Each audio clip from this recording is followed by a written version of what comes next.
Et nous ouvrons maintenant la page culture de cette édition avec notre invité, l'auteur limousin Franck Bouys. Bonjour. Bonjour. Alors, vous venez de remporter le prix Jean Giono pour votre livre Buveur de vent. Comment vous prenez la nouvelle?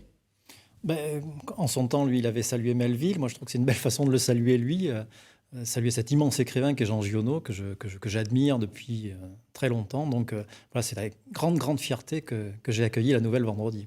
C'est une reconnaissance, c'est l'occasion d'élargir votre cercle de lecteurs. Oui, tout ça, d'abord, c'est une reconnaissance, effectivement, du travail accompli depuis maintenant quand même pas mal d'années. Et voilà, d'être reconnu dans le milieu littéraire aussi, du public et du milieu littéraire aussi. D'ailleurs, vous venez de signer chez Albin Michel cette année. Oui, avec ce livre-là, oui. Parlons un peu de ce roman. C'est l'histoire de 4 frères et sœurs face à la tyrannie, on peut résumer ça comme ça? Oui, on est dans une vallée perdue, donc en ces temps de confinement, on est en plein dedans. C'est une vallée perdue qui est un peu figée dans le temps.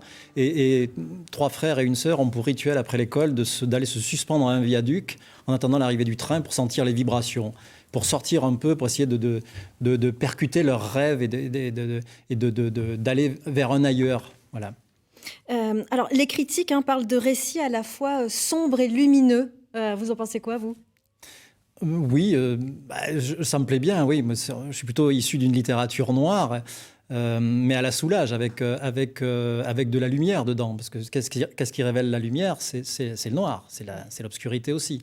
Donc oui, j'espère bien qu'il y a de la lumière un peu partout. Et notamment dans la langue aussi. Parce que ce qui est important, c'est l'histoire. Il y a une histoire que j'espère assez forte, mais il y a aussi, ce qui m'intéresse aussi, c'est de travailler une langue singulière.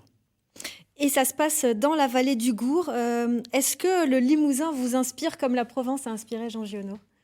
C'est ma terre. La Provence de Jean Giono, il s'en moquait un petit peu.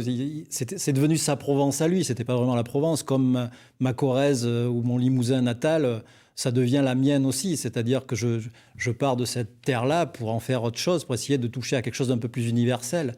Mais comme tout le monde, j'imagine, comme tous les écrivains.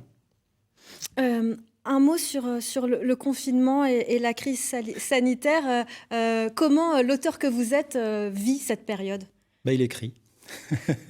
Il écrit, il essaie de développer des mondes. L'avantage d'être écrivain, d'être artiste, je pense qu'on est plein d'univers différents. On se déploie comme ça assez facilement dans notre imaginaire. Donc, c'est pas très différent d'être confiné, enfin, d'être dans cette période de confinement ou à un autre moment. La seule différence, c'est qu'on ne va plus à la rencontre des lecteurs. Ça, c'est un plus gênant, par contre. C'est-à-dire qu'il n'y a plus de rencontres en librairie, il n'y a plus de salons littéraires. Ça, c'est un peu plus frustrant. Merci Franck Bouys. Je rappelle que vous venez de recevoir le prix Jean Giono pour votre roman Buveur de vent chez Albin Michel.